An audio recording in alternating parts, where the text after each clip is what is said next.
What up, guys? The Bench Buddies are back with MLB Power Rankings Week 20. As always, I'll be ranking all 30 teams. But before I get into it, make sure you hit that subscribe button down below to be entered into our giveaway at 500 subscribers. And we'll jump in with the hitters of the week. And I'm going with both Braves players, Ozzie Albies and Matt Olson. After putting up some good weeks last week, Ozzie Albies just continued to mash. And unfortunately, Monday night, he did get hurt and they just placed him on the IL. Whereas Matt Olson has continued to mash this whole year. Getting rid of Freddie Freeman a year ago seemed like the wrong move at the time. But now that they have added Matt Olson, this team is just a completely different team, maybe even a step better than Freddie, which is very hard to do. And he's leading the league in home runs with 41, tied with Shohei. NL, he's blowing everyone out of the water. And, they also have Acuna, who's keeping up with him. So these two Braves earned hitters of the week. Pitchers of the week are going to Gavin Williams and Logan Webb. I'll start with Williams. He had two starts, won 7 innings, won 5 innings, getting the win in both. Gave up only 6 hits in those two starts, and he had 22 strikeouts, which is an absurd number, almost averaging 2 strikeouts an inning when he was on the mound last week.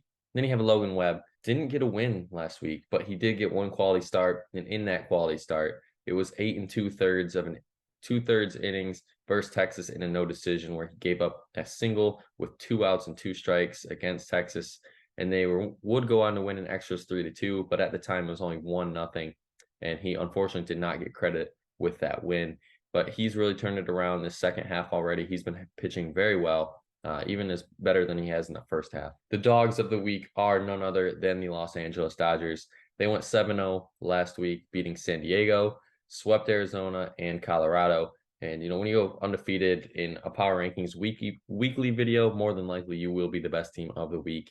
And can they keep the win streak alive this week? They have 3 versus Milwaukee and 3 versus Miami. And I'm not sure if they won last night. Let's go check it out here because I'm doing this a day after the video. And they did not play. They did not play on Monday. So it doesn't matter. So they still have the win streak, 8 games.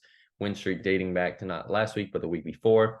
And they scored 70 runs in 7 games. And we want to talk about them winning the deadline. I think getting Joe Kelly and Lance Lynn, those guys were, kind of having rough years, but now they've had great years or great starts to their Dodger career the second go around.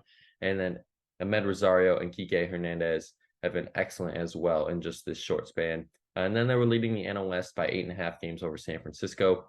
And it seems like 2 months ago, the Diamondbacks were right there with them, and now they're 12.5 back. And it's just, feels like it's the Dodgers division to lose at this point. The duds of the week are another NL West team, and that's going to be the San Diego Padres.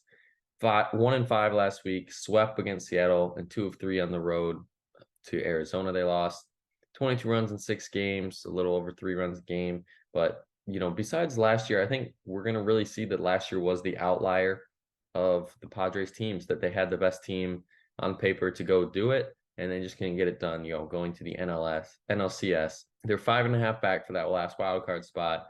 Could they still make a push? Yes, Waka returns tonight. Hopefully they can get, healthier in the rotation side of things.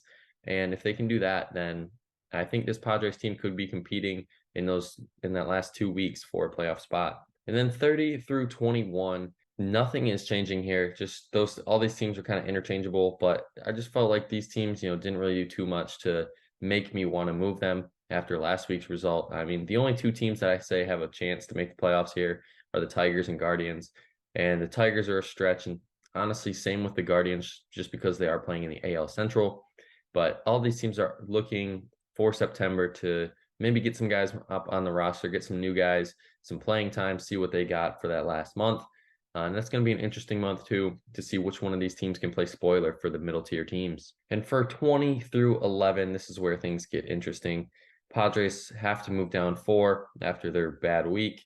And then the Angels are moving down 1 after, unfortunately, just going 500. But this team just hasn't really played like a 500 team. It feels like Diamondbacks go 2-3, but they did get 2 of 3 from the Padres. And I felt like that was necessary to move them up just to sit at 500. The Twins staying put, going 3-4 after losing 3 of 4 to Detroit last week. And that's why I just couldn't move them up, after doing that and seeing that they can't put away their AL Central opponents. I've left them there. The Marlins are moving up 3 after a 4-2 week, and they currently, as of Tuesday morning, have the last spot in the NL wildcard race. Yankees 2-4 week, 60-58. Not what people thought you'd be getting from the Yankees this year, and they've been kind of a disappointment, but they're still in the thick of things. I think if they can turn things around, possibly in these next few weeks and really get on a streak, win maybe 5-6 games in a row, they're right back in it. The Reds and Red Sox interchanged. They're just flipping spots just because one had a good week, one had an okay week. The Cubs and the Giants are both moving down one spot, just because the Brewers, who you're going to see on the next slide, jumped in front of them. And the Cubs, Giants, those are going to be some teams battling it out for the wild card spot. Maybe the Cubs will win the NL Central, but it's going to be one of those 3 NL Central teams that are going to be battling it out for the last wild card spot. And then 10 through 1, you see those Brewers at 10 after going 5-1 last week, and they're moving up to number 10. And that is because they are winning the NL Central right now over those Cubs and Reds. The Phillies move down 1, and the Mariners move up 1. Yes, you can see that the Mariners only one less game than the Phillies, but I just think the Mariners are playing some better baseball right now. Even after Lorenzen's no-hitter, I think the Mariners as a team have been playing better. Blue Jays stay put at 7 after going 3-4. Then the Rays are dropping out of the top 5, and they went 3-3. Yes, I get that, but this is a new look team now.